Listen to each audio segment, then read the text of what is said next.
Okay, so we're back here on this Viking VCBB363 bottom freezer, and we're going to take the ice maker out and show you how to replace the ice maker in this video. So let's get in here. Let me get the light set up so you can see.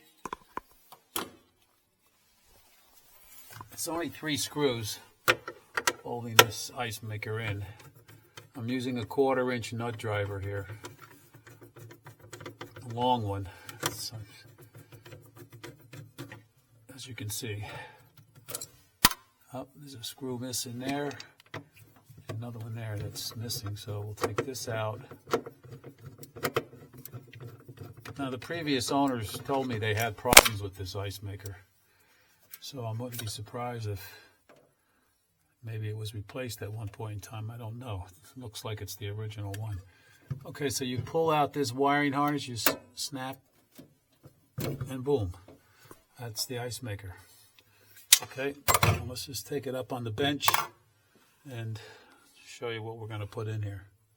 Okay, this looks like the original ice maker. This is a gear drive.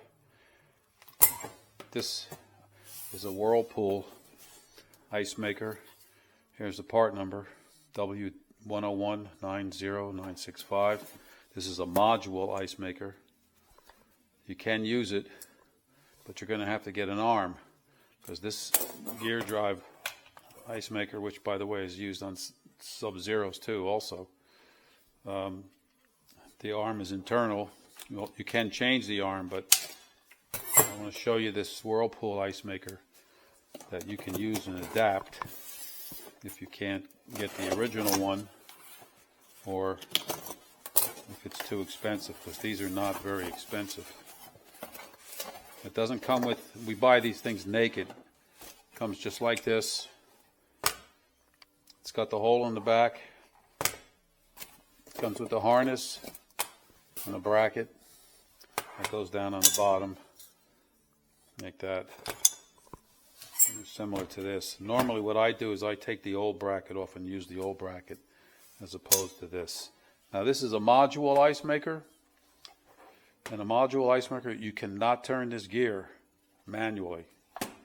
But this whole head comes out and you can replace just the head. But it's for a few dollars more you can just get the whole ice maker, and that's what we do.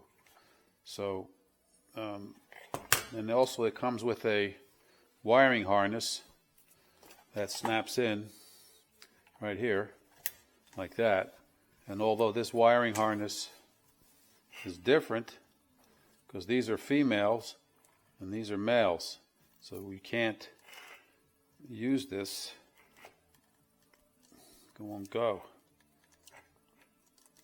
So what we normally would do is we would cut this wire off and cut this harness past the fuse here and just put this harness onto this. Now here's your colors.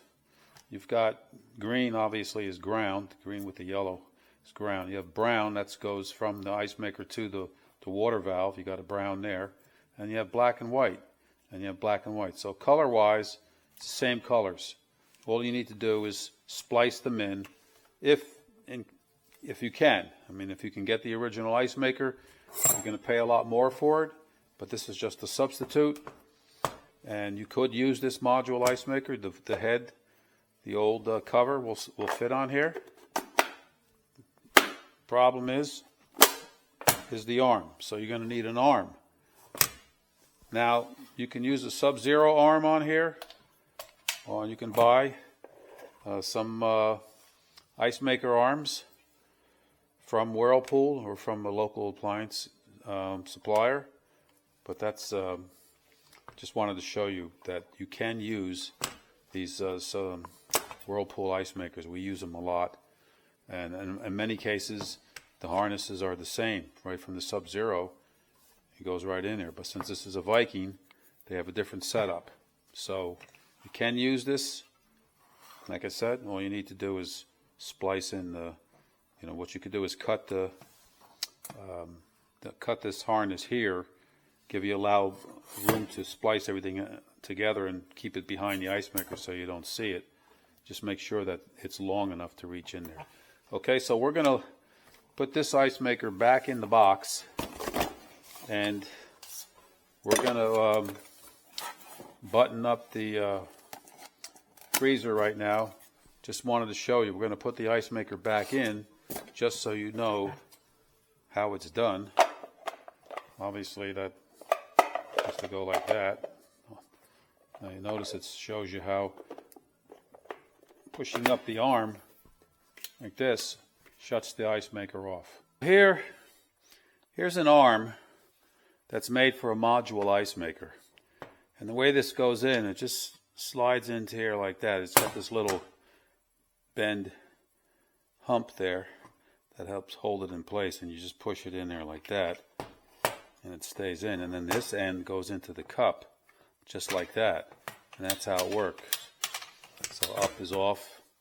But when you're getting a replacement arm, you can buy Whirlpool ice makers with arms, but there's so many different arms available that you have to know the distance between where the arm connects into the head and the depth down here, because when you open and close the drawer, that arm has to be pushed up as the drawer goes. The bucket will hit this and push this up and get it out of the way.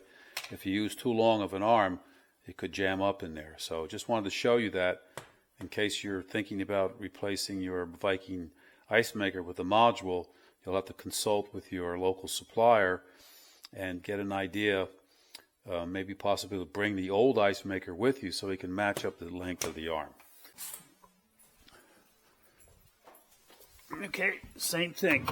You get your ice maker in here, plug in your harness.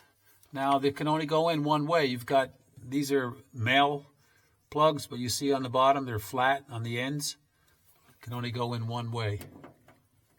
Obviously, it's this way. Okay, you push that in like that. You put your hose into the cup and line that up.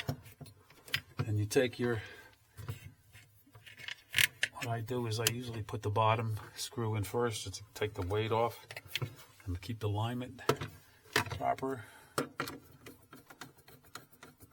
Okay, it's fairly simple. And one thing I want to mention is that a lot of times you might think the ice maker has a problem. Always check the temperature in the freezer first. Ice makers work off a temperature. There's independent units.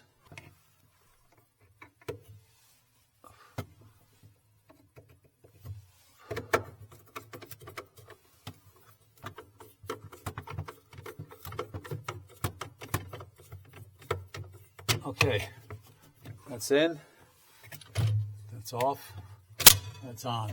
Everything's hooked up.